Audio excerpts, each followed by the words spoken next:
ইতিহাসের সন্ধিক্ষণে বাংলাদেশ দেশের প্রথম পারমাণবিক বিদ্যুৎ কেন্দ্রে জ্বালানি লোডিং শুরু হবে আজ মঙ্গলবার।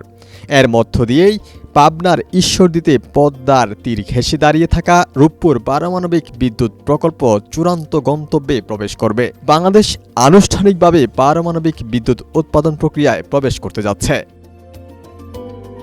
খাত সংশ্লিষ্টদের মতে এ প্রকল্প শুধু একটি বিদ্যুৎ কেন্দ্র নয়, দেশের প্রযুক্তিগত অগ্রগতি, জ্বালানি নিরাপত্তা ও টেকসই উন্নয়নের প্রতীক। দুটি ইউনিট মিলে কেন্দ্রটির মোট বিদ্যুৎ উৎপাদন সক্ষমতা ২,৪০০ মেগাওয়াট। এর প্রথম ইউনিটে জ্বালানি লোডিং হবে, দ্বিতীয় ইউনিটের কাজও চলছে পুরোদমে। আগামী আগস্ট মাসের মাঝামাঝি সময়ের মধ্যে রূপপুর পারমাণবিক বিদ্যুৎ কেন্দ্র থেকে ৩০০ মেগাওয়াট বিদ্যুৎ পরীক্ষামূলকভাবে জাতীয় গ্রিডে যুক্ত হবে বলে জানিয়েছেন বিদ্যুৎ ও প্রযুক্তিমন্ত্রী ফকির মাহবুব আনাম।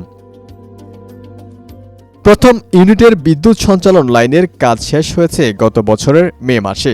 এ বিদ্যুৎ কেন্দ্রের দ্বিতীয় ইউনিটের জন্য সঞ্চালন লাইনের কাজ চলছে পুরোদমে। আগামী ডিসেম্বরের মধ্যেই তা শেষ হবে বলে জানিয়েছে পিজিসিবি। আর্থিক বিবেচনায় বাংলাদেশের একক প্রকল্প হিসেবে সবচেয়ে বড় প্রকল্প রূপপুর পারমাণবিক বিদ্যুৎ কেন্দ্র নির্মাণে আর্থিক, কারিগরি ও প্রযুক্তিগত সহযোগিতা করেছে রাশিয়া। প্রায় ১,১৪,০০০ কোটি টাকা ব্যয়ে নির্মাণাধীন এ প্রকল্পের ৯০% অর্থ ঋণ দিচ্ছে রাশিয়া, যেটা ২৮ বছরের মধ্যে পরিশোধ করতে হবে। রূপপুরে ব্যবহৃত তৃতীয় প্রজন্মের রিয়্যাক্টর প্রযুক্তি এমনভাবে ডিজাইন করা হয়েছে যাতে যে কোনো অনাকাঙ্ক্ষিত পরিস্থিতিতেও স্বয়ংক্রিয় নিরাপত্তা ব্যবস্থা কাজ করে। বিশেষজ্ঞরা বলছেন, পারমাণবিক স্থাপনা নির্মাণের ক্ষেত্রে আন্তর্জাতিক পারমাণবিক শক্তি সংস্থার নিরাপত্তা মানদণ্ড কঠোরভাবে মেনে চলতে হবে।